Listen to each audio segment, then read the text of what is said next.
বিসমিল্লাহির রহমানির রহিম। আসসালামু আলাইকুম ওরহমতুল্লাহ। আপনাদের সবাইকে ইউটিউব চ্যানেলের পক্ষ থেকে স্বাগতম। আশা রাখি সবাই ভালো আছেন। আমি আপনাদের সামনে বরাবরের মতো আবার একটা পরি হাজির করার জন্য ছোট একটা নকশা নিয়ে আসলাম। নকশার মাধ্যমে পরি হাজির করার জন্য সম্পূর্ণ ভিডিওটা ধৈর্য সহকারে দেখবেন। আর যদি ভালো লাগে চ্যানেলটি সাবস্ক্রাইব করে পাশে থাকবেন, লাইক কমেন্ট শেয়ার করবেন। ইনশাআল্লাহ আল্লাহর রহমতে এই কাজ করলেই অবশ্যই আপনি পরি হাজির করতে পারবেন, পরির সাথে বন্ধুত্ব করতে পারবেন।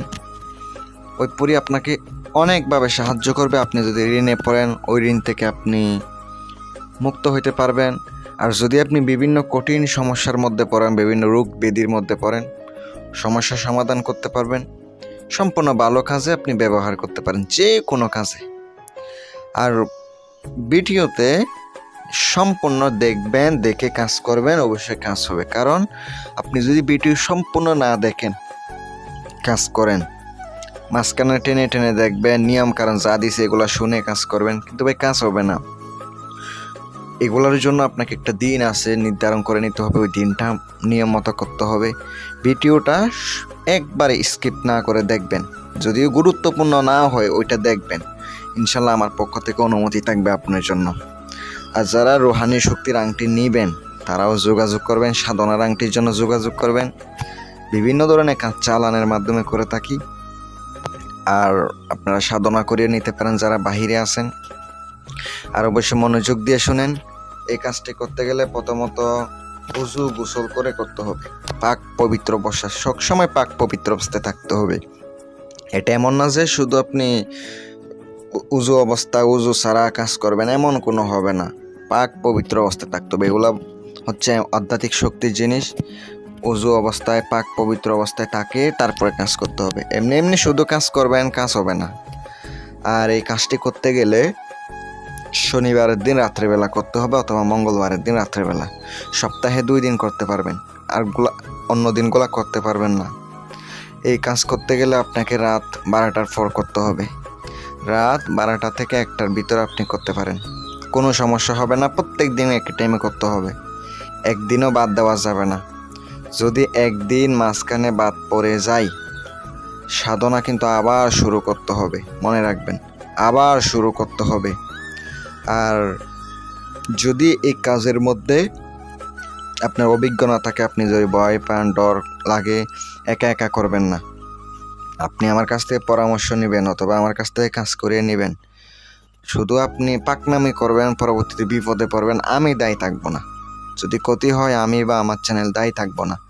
নিজ দায়িত্বে কাজ করবেন, তাহলে আপনি সফল হবেন। আর একটা কথা মাথায় রাখবেন, বিশ্বাস, মনের মধ্যে বিশ্বাস রাখবেন। হ্যাঁ, আমি পরি হাজির করবই। আজকে উস্তাদে আমল দিছে, এই আমলটি দিয়ে করলে অবশ্যই হাজির হবে। এই নকশা দিয়ে করলে হাজির হবে। আমি নকশা তো দিয়ে দিছি, ভিডিওর মাঝখানে দিয়ে দিছি।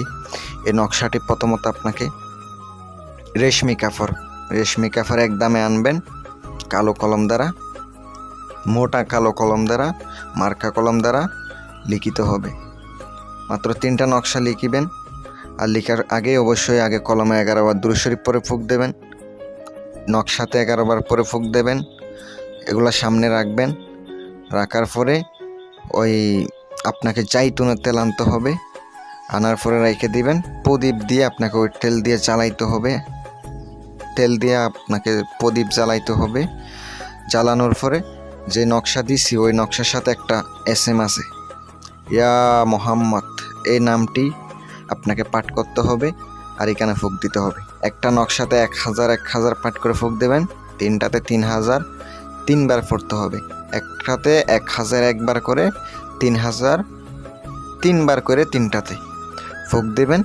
দেওয়ার পরে আপনি একটা শেষ হলে ওই তেলের মধ্যে একটা জ্বালাইতে থাকবেন, চিন্তা করতে থাকবেন, কল্পনা করতে থাকবেন আপনার সামনে পরি আসতেছে, হাজির হইতেছে। 3টা পুরানোর সাথে সাথে হাজির হবে না। প্রথম দিনেও আসতে পারে, দ্বিতীয় দিনও একই নিয়মে করতে হবে, তৃতীয় দিনে একই নিয়মে করতে হবে। আর নিজের শরীরটা অবশ্যই পারফেক্টভাবে বন্ধ করে কাজ করবেন, ইনশাল্লাহ কাজ হবে। আর বন্ধ না করে কাজ করলে আপনার যদি কোনো ক্ষতি হয়, আমি দায়ী থাকবো না, বলে দিলাম। আর অবশ্যই আপনারা পাকনামি করে আমল করবেন না। অনেকে আছে পাকনামি করে নিজে নিজে কাজ করা শুরু করে। তখন যদি বিপদে পড়েন আমি দায়ী থাকতে পারবো না। আপনি নিজ দায়িত্ব করলে করবেন, আর আমার কাছ থেকে কাজ করিয়ে নিতে চাইলে আংটি দিয়ে থাকি ইনশাল্লাহ। যারা বাহিরে আছেন সাধনা করে নিতে পারেন। ভালো থাকবেন, সুস্থ থাকবেন। আসসালামু আলাইকুম ওয়া রাহমাতুল্লাহ।